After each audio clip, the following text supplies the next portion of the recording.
Hi. So you had a mental breakdown. So, my knee, I had the surgery September 11th on my knee because I messed it up when I messed all this up. But I wasn't in that mental state of getting better. Mm. So, anyways, the following Monday, I go in and it's like my knee was bugging me. And I don't know if I told you, but I took this loan out and I've started buying snowmobiles and boats and trailers because I'm going to do this. In my mind, it was I'm going to buy stuff and flip it and make some money. Yeah. So I've been stressing so much about the snowmobiles because we've had no snow. And now I have this $60,000 loan and I'm paying $500 a month in interest. And it's like, in my mind, it's like if I go off work, I'm not going to be making as much money now. And I'm still going to have to pay for this loan. And I'm still going to have to just try to keep it all together at home in order to keep Mel in my life. And it was just all that stress and everything because I can't handle the job at work anymore because it's just kicking the shit out of my body, my knees. And it's like, so I'm just trying to stay mentally positive at work. And it's just like, I can't because all I can focus on is my knee. And it's just not getting better, and I'm taking all these pills and just trying to suck it up and just deal with it, but I just can't deal with it anymore. So it was like I had a mental breakdown. It was like 3 o'clock in the afternoon, and I'm like, I just felt like I was gonna die, and it was like, I gotta do something because what I'm doing right now isn't working.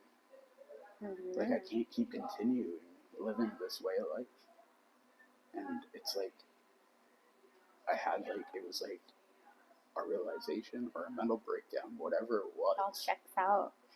And I went down to the doctor, the health center at work, and I'm just like, I can't do this anymore. Right. And the thing was, like, at lunchtime, I called the surgeon that did my knee because my next follow-up is like the last week of March or first week of April. And it was like, I can't last that long. I can't make it to them. So I called them and I just left a message. I'm like, is there any way I can get in sooner? Because I'm fucking dying. Like, I can't do this. My knee is controlling my life. This pain in my knee is just controlling everything. If I don't do any of the changes, it's just going to keep manifesting inside of me. Yeah. So I knew that, and it was like, I hung out with Mike after. Okay. And it was like, I told him, like, I just told him as much as I could at that time. And it's just all this last week, it's like I've told him my deepest, darkest secrets that I've never ever told anyone. Like skeletons that I've been having in my closet for so long. And I've told him. And he was just like, Mark, I've done that same stuff. And it's like, are you a later version of me? Just in a different body. I hung out with Mike Tuesday, and it was like, hey, I really want to go to this meeting in Dutton. I want to go see my parents, and I want to see my grandparents. Because it was like, I know they're going to make me feel better. Because they're still here. Right. They've never given up on me. They never pushed me, or I never pushed them away. It was just like, those guys have always been my safe place. And that I got to tell everything to. And it was like, so we go to the meeting, and then we go see my parents. And then Mike's like, your parents are so cool. Like, and it's like, yeah, they're awesome freaking people. And we get to my grandparents. And like, my grandpa was up playing pool. So my parents owned the bar restaurant in Dutton. At that time, I still wasn't sure what was going on. But it was like, my grandpa was in the back playing pool. And he comes up, and I'm like, Mike, this is my grandpa Rick. And grandpa's like, nice to meet you. Like, and he was like, I bet you I have something you don't. And Mike's like, Okay. And Grandpa's like, he has 2 thumbs on each hand. But like, it's 1 finger, but 2 thumbs. Like 2 tips. Yeah, 2 fingernails on each one, but they're like split. Okay. Yeah. So his dad, I found out, was a twin. Me hanging out with Mike, it's like You got goosebumps. I know. It's crazy. Those are body tingles. I've been getting goosebumps a lot lately just because I can finally explain how I'm feeling. Mm-hmm. Like, all this stuff that's been bottled up for so long, I'm just letting out because I can't keep bottling it up because I know where it takes me. Mm. And I don't want to go back to that hole that I was in because I don't know if I'm going to be able to dig myself out one more time. And I don't want to because I see what happiness is and I'm seeing it sober. Yeah. Without self-inducing myself to get to that high that I used to have when I was a kid of just pure happiness. And it's like I get to see that now. And it's like me growing up, all I've ever wanted was exactly what my parents have. Those have been my biggest role models and my grandparents. And it's like, those are the people that I want to be because they're just happy. Mom and dad have been married for 39 years or whatever it is, and they still hold hands when they go out. That's love. Mm-hmm. And it's like, I've always wanted that, but I didn't know how. And I've searched for it for so long with me being in all these tons of relationships, and it was just me drinking and me sabotaging them all. And it's just, so I want to tell you something about Mel now. It's like 5 years ago, me and her hung out like 10 times, and I'm like, this girl is fucking amazing. I don't know what it is, but I could see myself spending the rest of my life with her. Mm-hmm. And so anyways, this was when I was actively drinking, and I showed up the one time with flowers, and I said, Mel, will you be my girlfriend? Okay. And I was drinking, and I was passed out by dinner time. And the next, we did whatever the next day. That was the last time we ever saw each other. That's the last time we talked. Oh. So. Okay. And she just kind of, explained it. So that happened, and I never ever thought I was going to see her again. So the last time I got drunk, okay, which would have been October. Well, that week. That week. Yeah. The week between you and I came in. That week. Mm-hmm. Okay. So I had Tuesday, Wednesday, Thursday off of that week. So Monday, I'm like, I'm going to go. And it was like, I already had this thing in my head, my mind made, is I'm going to go as hard as I can. And if I don't kill myself from the drinking, I'm going to change my life around. If I wake up Friday, okay, and I'm still here, I got to do something different because I can't keep living the way I am. So Monday, I go get 2 60s, a 40, and a case of beer. Okay. Friday morning, I have to go into work. I have to be up at 5:30, and it's about 2:30 in the morning, and I got about that much whiskey left. Okay. Out of all that, and a buddy stopped by for a couple drinks. Out of all that, yeah. But I was annihilated. So I called in when I sobered up after I got some sleep, and I called the health center, and I'm like, the health center girl answered, and I'm like, I need to get help.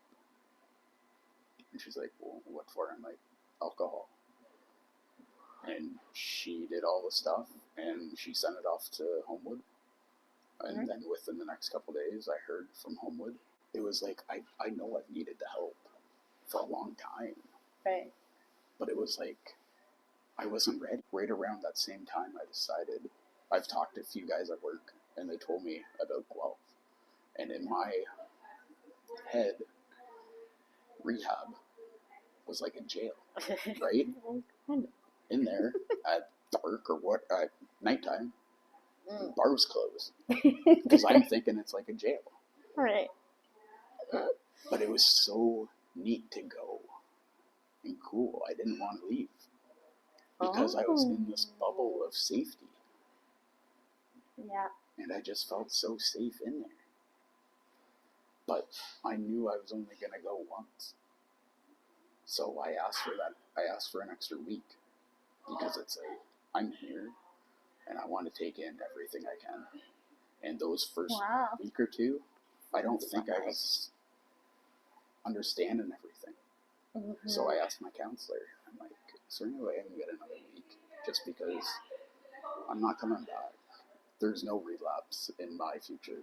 And if there is, I'm done. I'm not trying this again. Mm-hmm. This is it. So it was like when I decided fully to be like, I need to get the help. I get this message from Mel on Facebook that I haven't heard from in 5 years. Okay, here we go. Hey, how's things? She meaning to send me this? Because I used to really, really like this girl. Yeah. And it was like, so we started hanging out. But I was still drinking at that time. Mm-hmm. But the one time, it was like I sat her down because I knew I was doing it. I knew I couldn't do it anymore, what I was doing. And it was like, she came into my life. And I said, like, Mel, I really want to talk to you about something. We have no time invested in this whatsoever. At all. None. Mm-hmm. And I'm like, I really need to talk to you. And whatever you decide, I'm okay with. But I'm doing this for me. No one else. Because I can't keep doing what I'm doing now. So we're hanging out, and the one day I just sat her down and told her, I'm like, I really like you, and I really liked you 5 years ago, but I gotta do something first, and it's me to get the help that I need. So anyways, that was a Saturday. She ended up leaving Sunday morning. So we go out, I move her car out, I get out, we give each other a hug. And it was one of those hugs that was like, okay, what's going on here? Something's wrong. And she's wrong here. And she's crying. She's like, Mike, I can't do this. I'm sorry. I'm like, no. It's okay. I get it. This is huge for somebody to hear with no time invested in somebody. Yeah. So I said, I'm like, it's all good. I wish you the best and take care. She left. I walked into the house. I didn't look back. I didn't chase after her. I didn't message her. Nothing. I get this message at like right around 11 o'clock Sunday night. And it's like, hey, can we talk? From Mel. Okay. I'm like, what do you want to talk about? I feel like we've said everything that we needed to today. And she's like, I think I made the biggest mistake in leaving you today. I want to be here with you through this journey. And she's been beside me ever since. This week, all this stuff's going on. Right. And it's like, I'm finally just letting go of all the stuff that's dragged me down for so long that I thought I was able to carry, that I got to keep putting this mask on because I'm the oldest of 5 boys. Whoa. Okay? And it's like, I was trying to be this role model for them and just be like this guy that I kept putting this mask on to show them and pretend it's okay. But meanwhile, this whole time, I haven't been okay. Right. The drinking has made me feel like I have been. But at the end of the day, when I get to go to bed by myself, I'm still not okay because I can't be in my own skin. I've never been spiritual. I've always been about God. Yeah, I think he's out there, but at the same time, I don't know. Because if there is, I keep seeing some really bad shit happen. And it's like, and I keep feeling the way I feel. So is there a God? And it's like, now that I'm putting all this work in and like finding the inner self of what it took for me to be happy when I was a kid, looking at my parents, I've just came to the realization I have to be okay with me first. Ding, ding, ding. And I haven't been for all these years because I just keep taking all this stuff in and bottling it up and not being able to talk to anybody about exactly what's going on because I don't think there's anybody out there like me. And now with Mike and me telling him all this stuff about my skeletons and all this, and he's telling me that I've done that same stuff. And it's like, are you a future? Are you another version of me? Of my spirit, or parts of my spirit in you that's just in a different body at a different time in their life. And life's going to happen. There's going to be a lot of good stuff and there's going to be a lot of bad stuff. But I finally know a lot of the tools because all the people that I've met my whole life and all these people at the meetings that I keep going to that keep telling me all this stuff. It's up to me what I take from these people. So I've had this pain in my knees for so long, and I know I still need to get fixed, but at least the ball's rolling.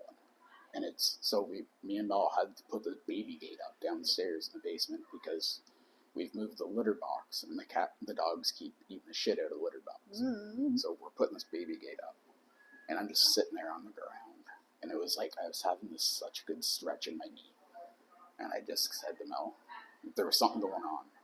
And I'm like, okay. I'm like, Mel, I don't want you to ask.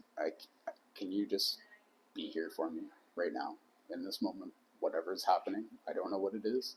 And for me, it's like worst case scenario. I don't know if I'm having a heart attack. I don't know if I'm having a stroke or what. Okay. I don't know what this feeling is. And I've never experienced it. Or maybe I have experienced it before, but not sober. Right. Maybe I have. remember. When I was a kid, I experienced it sober, right? But I get to experience again, right? Whatever's happening right now.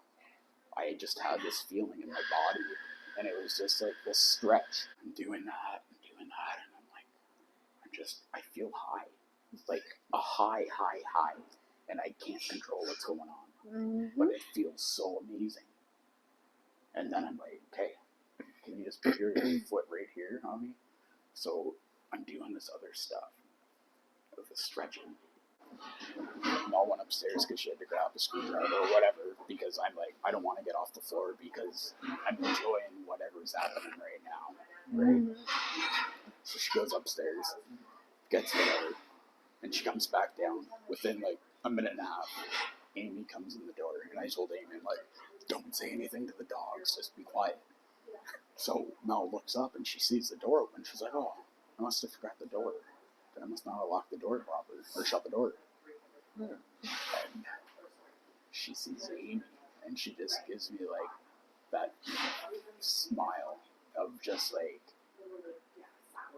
oh, because it was a surprise. I needed this. Right. I needed Amy here. Yeah. To give me that, to bring me up. And it was like, so me doing that for her, I got to see how happy she got, how happy it made me to see her happy. Because I know Amy needed that same thing. Because Mel's Amy's safe place, and she can tell Amy, or she can tell Mel everything. So it was just like all three of us being there was exactly the same, the people that we needed at that moment for it to keep happening. And so I said to Amy, I'm like, I don't know what's going on with me right now, but I don't want to stop, and I don't, because it feels so good, but I'm sober doing it. And I put on these meditations that John sent me. Right. And I just lay on the ground, and I close my eyes, and I listen to like 6 or 7 meditations, and I'm just doing whatever it was that just kept giving me that feeling of happy and just that release of whatever it was.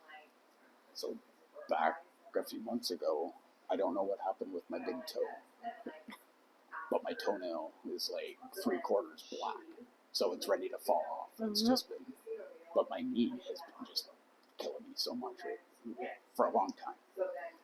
So when I'm getting up from doing all these meditations, I get up, and it was just like that pop that I needed of the relief. And it was just like, and it was just, I could walk, I could do stuff, and not just be in pain. But it was just like, that orgasm, it just lasted for so long, and it was just like, that's another part of it. Like, it's just, so I go upstairs, and I'm like, wow, I feel fucking amazing. We're so much alike. I can look at her and she knows exactly what I'm thinking. We're pretty darn close. And it's vice versa. I get home Sunday from that meeting, and I'm explaining, and just everything's happening, and I'm just feeling so amazing. And I'm just like, you're the girl I want to spend the rest of my life with. I moved the couch, and I got down on one knee. And I'm like, no, will you marry me? I didn't have a ring or anything. That's fine.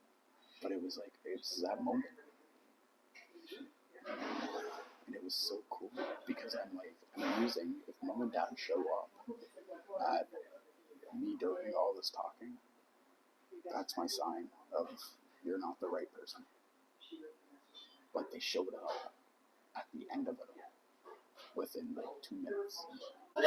Mom and dad come down, they show up 2 minutes after.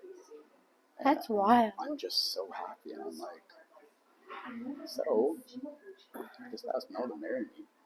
And they're like, and I got to explain everything to them of how I've been feeling. And I got to explain exactly what I just did to you to them. And it's like, you guys have been the ones that have taught me that it's okay to just be me, because I'm ready. Because I know what to do now. And it's, if I keep working on myself, it's an everyday, life-changing thing if I want this way of life. Once I stop putting the work in, I know where it's going to go. Back to those things, if I let it. Yeah. And that's it. Whatever me and Mel are going to create, I get to replay it to them. Or my nieces, or my nephews, my brothers, everybody that's in my life now. I get to replay it to them. And I get to be that person that they've always been to me. I get to be their safe place now. All I can do is share the experience, strength, and hope that I did, that I got to experience, and that I still get to, as long as I keep doing the work. So now you tell me I'm fucking insane. No, it all checks out. I should have taken notes. It was so cool that I got to tell you it all, and I'm so glad you just listened and not ask questions. And that's exactly what I wanted. Because as soon as I saw that stuff on TikTok, and as soon as I saw you in the meetings, I'm like, there's something there that you're going to come into my life somehow. Yeah. And it was just...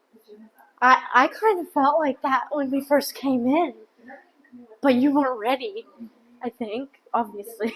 I didn't know how to be ready. But I wanted to try it. Like, but, I don't know, let me just... Yeah, just tell me your thoughts now. Like, okay, so you're talking about all these people coming in, right? Me making amends, it was like, with them. That it's about shifting timelines. So it's like your old life and your new life. So, I watched your video this morning, and it was like, that's it. Yeah. The twin flame one? Yes. Yeah. And you know how I said, my grandpa, that was The a twin. thumb thing. So are we trying to just get back to our other half that was in the womb or whatever it was? But we keep living all these different lives of a little bit closer each time. Okay, so the about that, it's a soul thing. So sorry. So I said to Mel, I'm like, you're my fucking soulmate.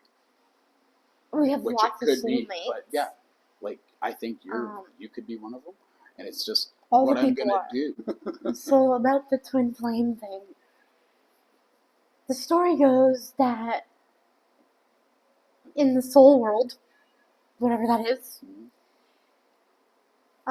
one soul splits into two, but it's not that you become half of one, you just have the same frequency. Two souls with the same frequency. And then the story goes that you're not necessarily supposed to have a life partnership, but you are meant to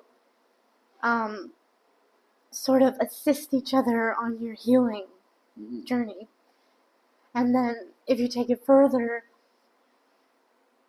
what that means is not striving to be together in the physical, but if it happens, then you guys also have like a life purpose to contribute to the collective universe, unity, consciousness, growth in some way. So that's the basic. I mean, you can look it up if you want to learn more, but it was cool because like I've never looked into any of this, right? But it was like you came back in, and it's like you sent me that friend request or whatever. And I got to see this stuff, whatever you're doing. It's like it's starting to happen to me. However you're feeling, it's like I can see what you're doing, and it's like you just look so happy. Like that painting thing you were doing, and it's like you look so happy. So that's what happens when there's other videos where I talk about once you tap into that consciousness, I call it God consciousness or unity consciousness, you can't unfeel it now. Mm-hmm. There is no going back, right? So don't be scared about that, because you just, it's not the way it works. You just can't go backwards now. The universe won't let you without creating chaos to sort of say, hey, you're off track or whatever. Mm-hmm. Get back on, right? It's alignments, right? And once you've seen that in yourself, as soon as you see it in yourself, you probably look in the mirror and you're like, you see the sparkle, right? And then you see it in everybody else. And that's what you're talking about. So I gotta tell you one more huge part of this, okay? So with my toenail. Okay, oh, and about the pain. About the pain. Yeah. Sunday.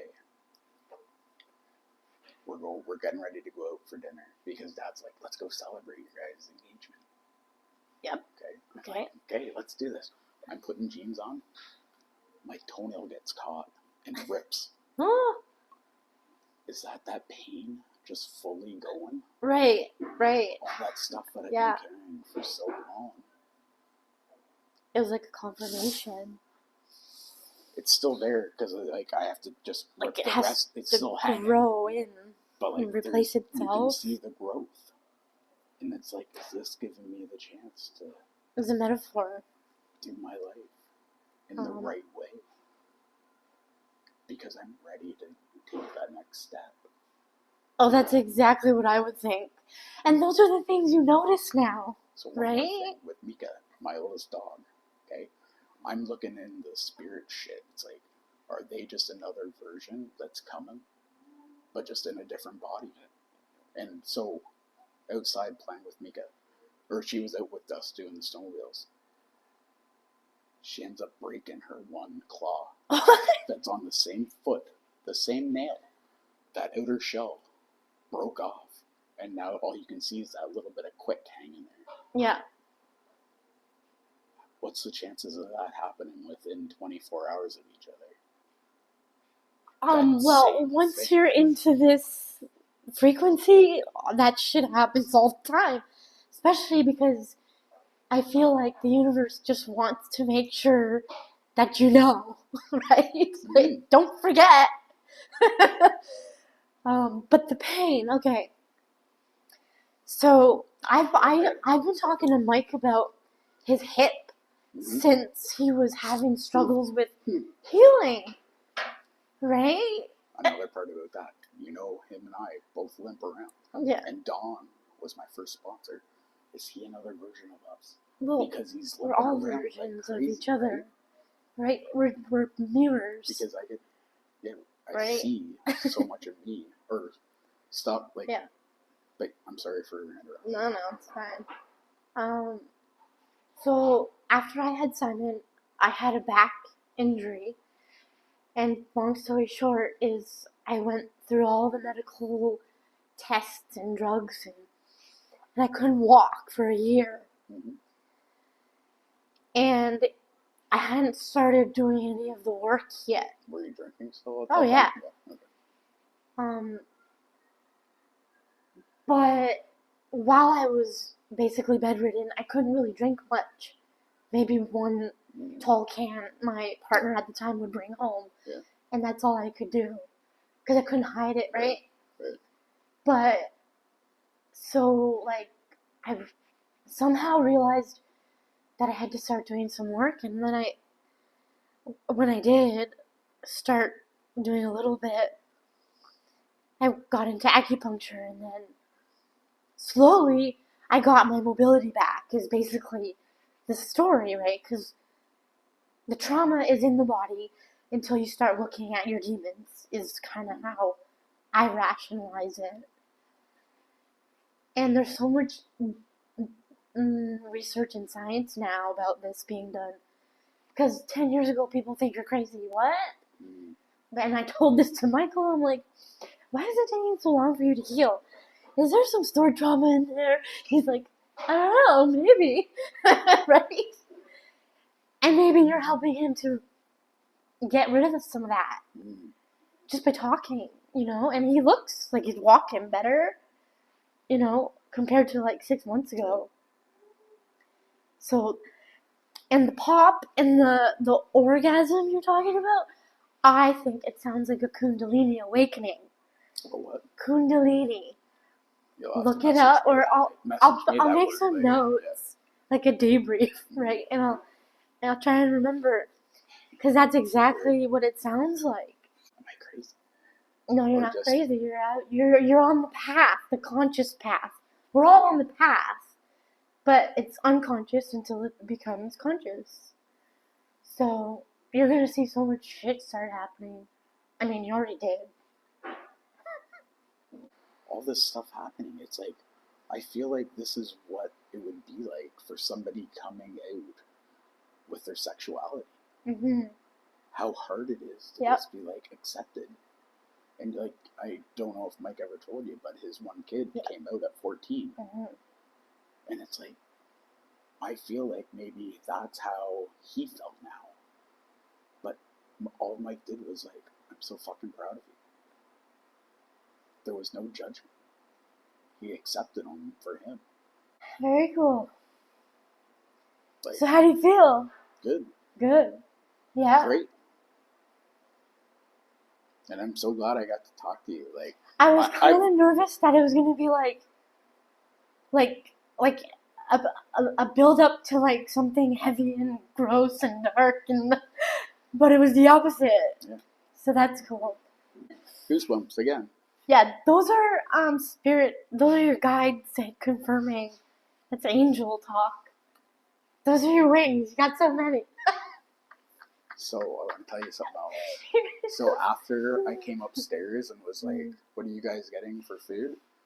It was like I just sat in between the two of them, and I started shaking. Yeah. And it was a cold shake, but I wasn't cold. Right. It was my whole body just trembling. It was a vibration. It was my whole body just, I'm like, for how long? Probably 10, 15 minutes. Wow. But it's like, and that's how I don't know how to. It was like an out of body experience.